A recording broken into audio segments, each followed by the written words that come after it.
Muhammad's first impression of his revelations was that they were demonic in nature. Muhammad tried repeatedly to kill himself. Muhammad allowed his followers to rape their female captives.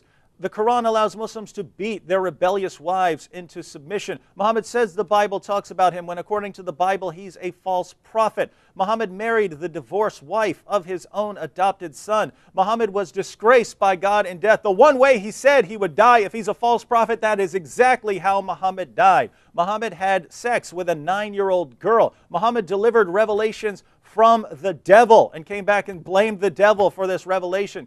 Muhammad affirmed the teachings of the Torah and the Gospel when his teachings completely contradict the teachings of the Torah and the Gospel. Muhammad tortured a man named Kanana for money. He killed people who criticized his religion. He tried to divorce his wife Sauda when she became unattractive, and he had to cut a deal that's affirmed by Allah in order for her to be able to eat. Muhammad's revelation to his dinner guests was so obviously from Muhammad and not from Allah. We wonder how anyone can take the Quran seriously after reading it. Muhammad was a victim of black magic, according to him, not according to us. Muhammad delivered clearly false prophecies. He encouraged his followers to practice mutta. Mutta, this is prostitution.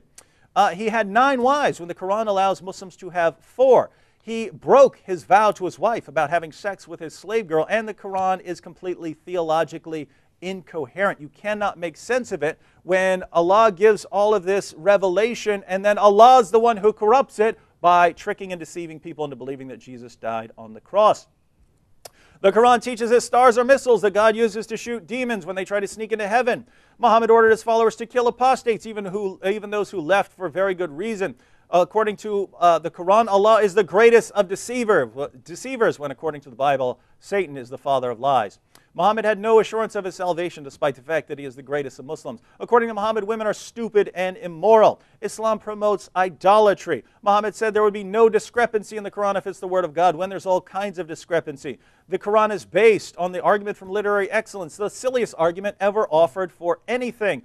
Muhammad told his followers about a paradise that would make Hugh Hefner blush with the amount of sexual perversion in it. And, of course, if Christianity is true, Islam cannot be the truth because they teach different things. Islam teaches that the sun sets in a pool of murky water. The Quran has been corrupted when Allah promised to protect it. The concept of abrogation makes no sense. Allah is turning things right around, changing revelations from one week to the next when this is supposed to be His eternal word. Muhammad supported his fledgling religion by robbing people. Islam took rituals from the pagans. It stole stories from the groups around Muhammad during the time. Muhammad told his followers to breastfeed an adult in order to do away with sexual desire between them. Muhammad wore women's clothing. Islam deifies Muhammad by encouraging Muslims to talk to him directly during prayers. And Islam completely reverses the gospel by having the guilty Judas die on behalf of the innocent Jesus instead of the innocent Jesus dying on behalf of sinners. False revelation from Gabriel, and obviously false revelation. The Quran confuses Mary, the mother of Jesus, with Miriam, the sister of Aaron and Moses. Hygiene practices that would kill you if you took them seriously. Muhammad takes historical figures like Alexander the Great, turns them into Muslims when we know they weren't Muslims. Allah has no love for unbelievers, which means He is deficient in love. Allah punishes Jews and Christians for the sins of Muslims, clearly unjust, even according to what Muslims tell me. Muhammad encouraged his followers to violently subjugate the rest of the world, clearly inconsistent with the revelation of Jesus, which Muhammad affirms. Allah wants people to sin, showing that Allah is dependent on human beings to show His forgiveness.